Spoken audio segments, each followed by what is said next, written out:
Deepak Chopra, and I'm in my office here. We can show the office a little bit to everyone. And this is at the Chopra Center in Carlsbad, California. And I have the pleasure right now of having a conversation with David Hertz. We'll talk a little bit about his book.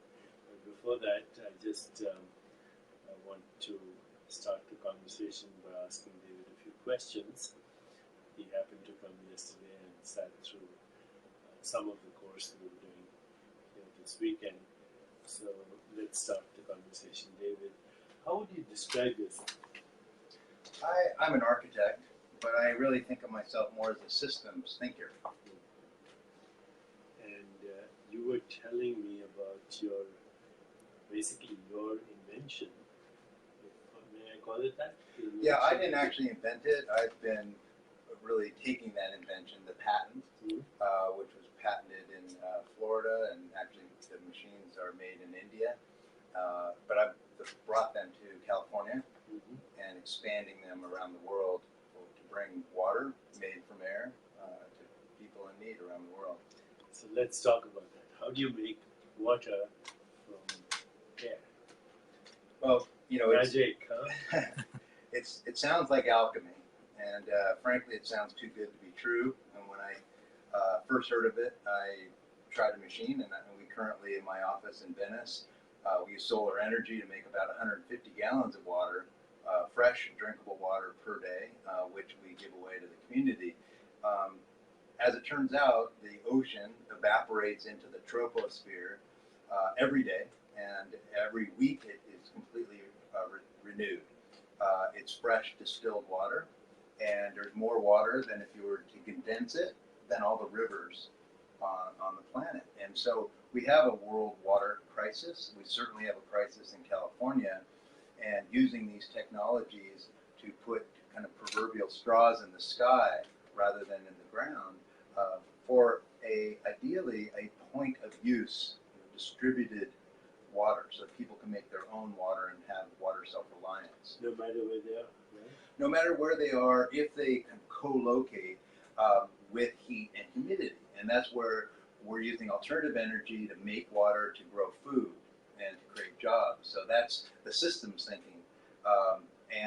But most areas where, if you look at the world, most areas where there's water scarcity and water quality problems actually correlate quite well with atmospheric water generation because they're hot and humid most of the time by the coast. So, but generally speaking, you could do this anywhere, right? Yes.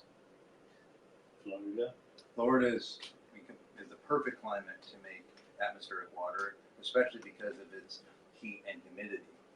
And then that water can be used, of course, for anything, but including brewing food. One of the things that we found is that, unfortunately, our water supply, it's amazing when you think about water, right? Because water came here from outer space. It's the same amount of water that we've always had. It's not going anywhere. So does everybody know that water came from outer space? Everything came from outer space. Everything. And we are ourselves a spaceship in space out there, right? The only we known living talk thing. about space out there, but we're already in space, right? That's right. We are. But, okay, so water as came Buckminster Fuller said, spaceship Earth. Spaceship and the only known living thing in the universe. But yeah, it's a closed system. And when people say, oh, well, throw it away, what is away? Right? There is. And the amount of water on planet Earth is the same. It's the same, and it changes the state. The amazing thing is that there's only 3% of all the water on planet Earth is fresh water. It's not salt water. And of that, half of it is frozen.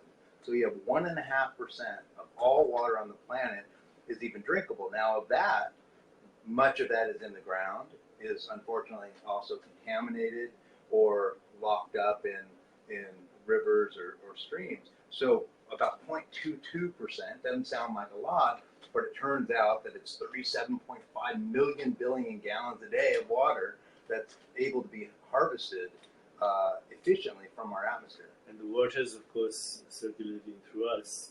Our body is 65%, maybe 70% water. We call this planet Earth, but it's mostly planet ocean, right?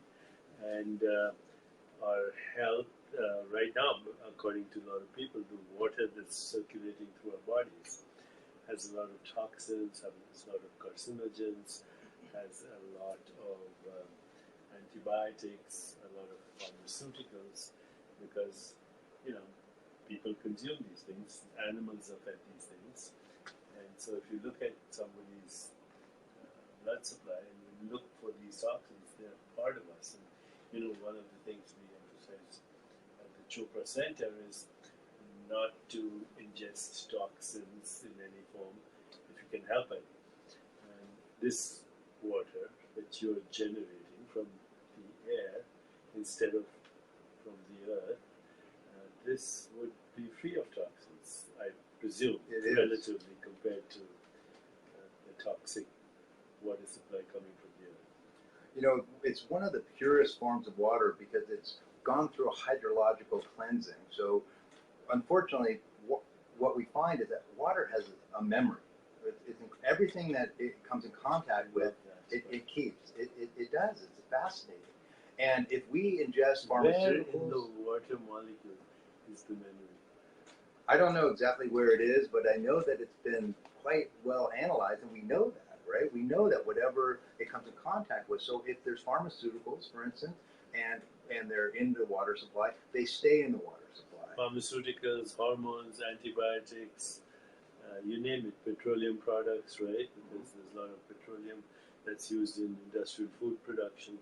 So all that is going into our bodies right now. Right, and every living being on the planet is made of water, and you can't have. It's the single most important substance, obviously. Yeah, we're looking for life on other planets. What do we look for first? It's Water, right? Water. Okay, so what's you're a systems thinker, and I love that. What's your vision for the planet, planet ocean? The blue dot. Yeah, blue dot. I envision a model that looks at distributed water. Oftentimes there's a privatization of our common good, our water supply. It's a fundamental human right, and I believe that everyone should have access to clean water around the world. And the best way to combat privatization of water or control of water is to make it yourself. And so following our distributed energy model, where instead of taking energy or water from long distances, we should be able to make it at the site. So it's point of use, fit for purpose water. If you need water for agriculture, that's fit for purpose. But atmospheric water is essentially pure distilled water, and as your friend and colleague, Dr. Andrew Weil, taught, it's about the purest form of water, because the distilled water is a neutral base, a neutral pH in terms of alkalinity, and a quality that's stripped, but not stripped in an artificial way like reverse osmosis or other things that make kind of dead water. It's living water. It's essentially atmospheric rain.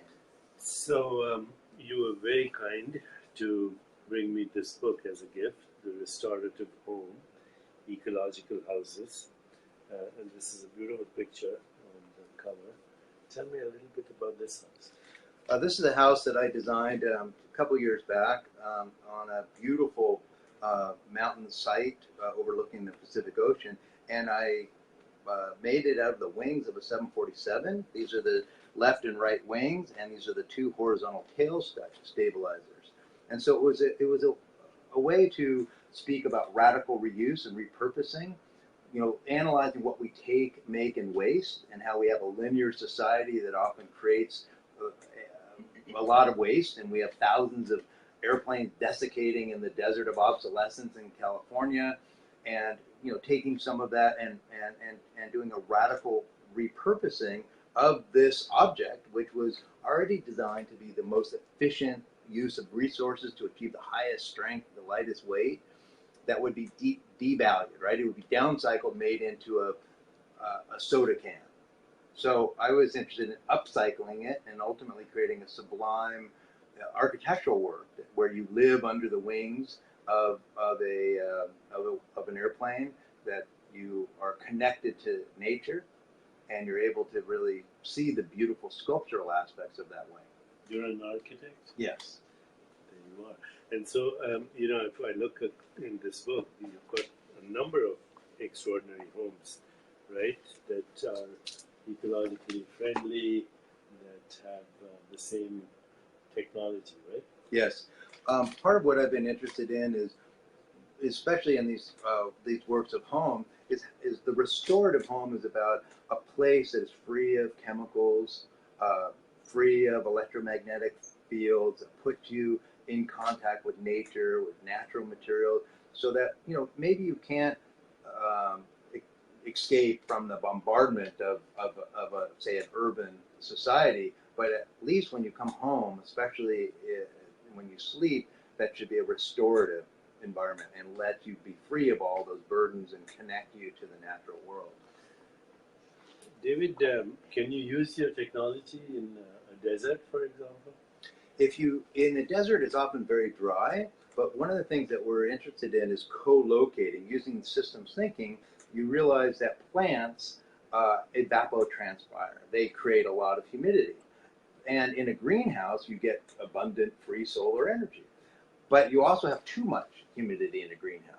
So we're very interested in putting atmospheric water generators using this kind of sky source to put them in the greenhouse to regulate the humidity, extract that, and have this closed loop system with the plant. So you have this symbiotic relationship with atmospheric water, regulating humidity, creating food, and then, of course, using solar energy. And we've never been at a better time for the cost has come so far down for alternative energy.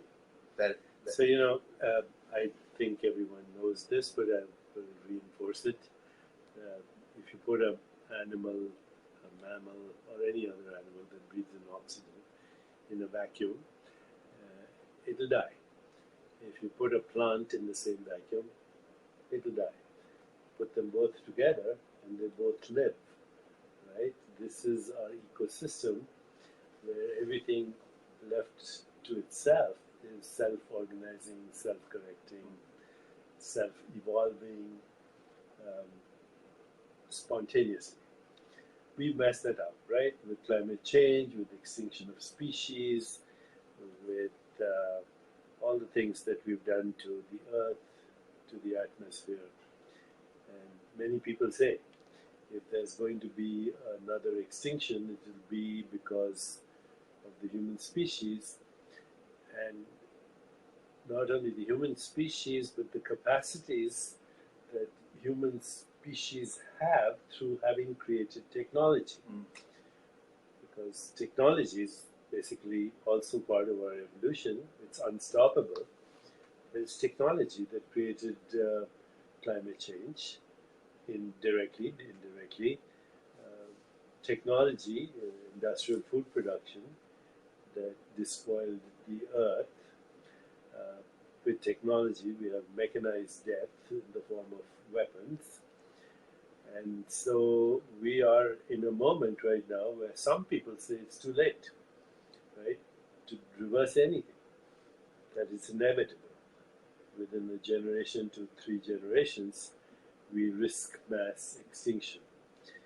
But as I talk to you, I'm seeing another vision, just the kind of synchronization of optimizing the energy, the water, the resources of our planet. The planet is by itself a recycling plant.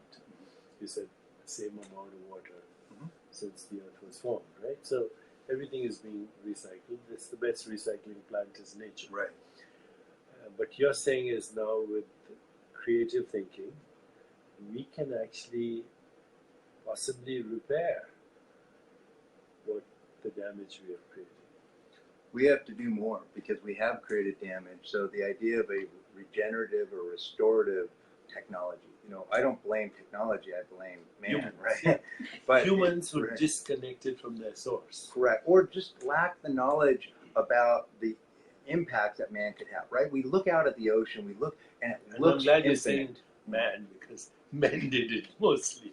Right. The technology is Yeah. the weapon, and our intelligence was used in an adolescent way, without full consequence of our action. But now I think we're becoming aware of the consequences. We're realizing that things that look infinite are finite, that we're on the spaceship Earth, and that everything we take, make, and waste is along with the journey. And so I think that man can use its ingenuity to create technologies that lessen the impacts, and I'm really see my place in the world as an architect as one that has to rationalize my place between the built environment and the natural, because the built environment is destructive. So how can we lessen our impacts? It seems like a good place to start, right? So how can we collaborate with you? How can we help you, and how can you help us? Our goal as our mission here at Chopra Foundation, at Jaya.com, at the Chopra Center for Wellbeing, is help create that critical mass of consciousness that accelerates the creation of a more peaceful, just, sustainable, healthier, happier planet or world.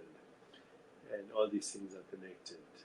Love, compassion, joy, equanimity, but those are useless without action. I've heard it said somewhere that love without action is irrelevant, and action without love is meaningless, but love in action can be very powerful. We'd love to spread the word, first of all, on various social media. We'd like to engage people in this conversation, and we'd like to also help you fulfill your vision with other collaborators. So first of all, people, you're invited to join this conversation on Jaya.com. We will have a special channel there, Creating a Better World. So please join this conversation, and we'll create a discussion board around this idea, Creating a Better World, with David Hertz, but also with other people. And with your input, perhaps we can embark on the greatest adventure humans have ever taken. And the adventure is creating a more peaceful, just, sustainable, healthier, joyful world. What else can we do to help you? Well, you mentioned love and action, and I'm working on this project with my wife, Laura Das Hertz, and we've created this skysource.org, and we're working with a nonprofit called Go Campaign with our Go Water Initiative, and the idea is how can we work together to bring technology to those that have water concerns worldwide. So what's the website you just mentioned? So our website is skysource.org, and on that you'll also see a link to the Go Water Initiative, which is our nonprofit working primarily with children to bring water to children. It's also, the issues of water worldwide is very much tied to some of the issues we're talking about, even with women's rights, as we had yesterday and is emerging in our country, because women often have the responsibility and young girls to walk for water, sometimes 6 hours a day in many places, and they're in a particular position of vulnerability. So the nonprofit I was working with, they talked about putting a well in a local community. It was vandalized, and they couldn't find out why was it vandalized. Who would vandalize a well? We're bringing water. The women were vandalizing because they wanted to continue their social time away from the men and do their walk for water. So part of what Laura and I have been interested in is how can we work with women's cooperatives in schools with kids to be the bearers of water, right? After all, they're the bearers of life. Water is life. So just think about this, huh? Social injustice, economic injustice, war, violence, climate change, ecological destruction, poverty, ultimately as a consequence of devastation, climate refugees, more violence, new epidemics, diseases. It tells us about the interconnectedness of everything in existence. It tells us about the very fundamental fact that there exists no separate self. The separate self doesn't exist. As long as we think only of ourselves, we are in jeopardy for our own well-being, but we also jeopardize the well-being of others, because we are all part of one life. We are all part of one, ultimately, of one consciousness as well, and that's a whole different discussion. But what you have done today with me in this conversation is help clarify the most sacred thing that we can think about, and that is, we're all in this together. Our planet depends on its survival on each one of us, and if we can be the change we want to see in the world, then we can collaborate with each other to make that happen. Love in action being the mantra, and let's do it. Thanks, David. Thank you.